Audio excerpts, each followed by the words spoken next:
ప్రస్తుతం తెలుగు రాష్ట్రాల్లో ఎక్కువగా వినిపిస్తున్న మాట డ్రగ్స్. రేవ్ పార్టీ అయినా పబ్ పార్టీ అయినా అక్కడ కనబడేది డ్రగ్స్ మూలాలే.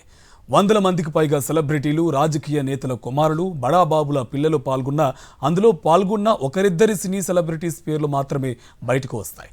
సినీ తారలకు డ్రగ్స్తో లింకులున్నట్టు సోషల్ మీడియాలో కథనాలు వచ్చేస్తాయి. ఎందుకు ఇలా జరుగుతుంది?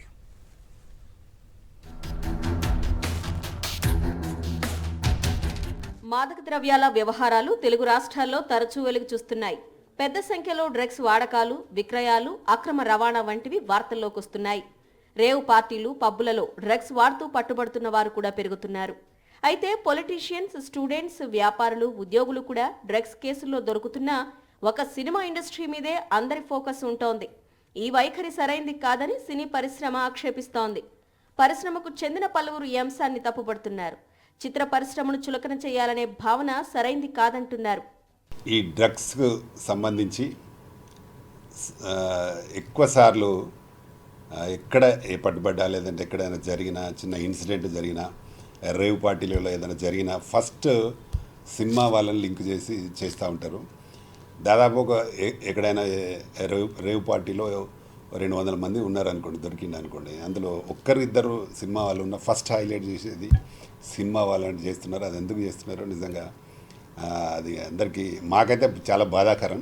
సినిమా పరిశ్రమకు చెందిన వాళ్ళు మాత్రమే డ్రగ్స్ కు బానిసలు అన్నట్లు వార్తలు వస్తున్నాయి.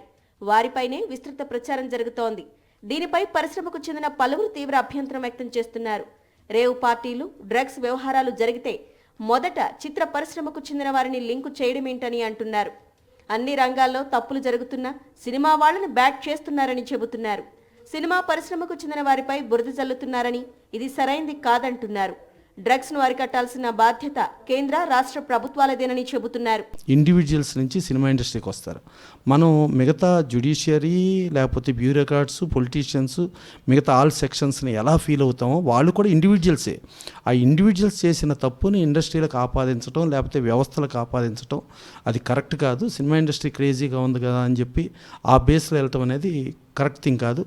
దాంతోపాటు ఇప్పుడు ప్రస్తుతానికి వాళ్ళు ఆరోపణ గురైన వాళ్ళుగానే ట్రీట్ చేయాలి, కానీ they are only accused. Drugs, rave పార్టీల విషయంలో తమపై జరుగుతున్న దాడిని ఎదుర్కోవడానికి పరిశ్రమకు చెందిన వారంతా కలిసికట్టుగా ముందుకు రావాలని మరికొందరు సూచిస్తున్నారు. ఈ అంశం గురించి సీరియస్ గా ప్రశ్నించాలని చెబుతున్నారు. ఈ 2 జోన్స్ని టార్గెట్ చేసి డ్రగ్స్ అక్కడ మాత్రమే సరఫరా అవుతాయి, వాళ్ళు మాత్రమే డ్రగ్స్ తీసుకుంటారు, మిగిలిన ప్రపంచం అంతా అసలు డ్రగ్స్ అంటే ఏమిటో కూడా వాళ్ళకి తెలియదు అన్నట్టుగా ఒక ప్రచారం, ఒక నేరేటివ్ని ప్రజల మనసుల్లో వాళ్ళు నింపే ప్రయత్నం చేస్తున్నారు. ఇది కుట్రై.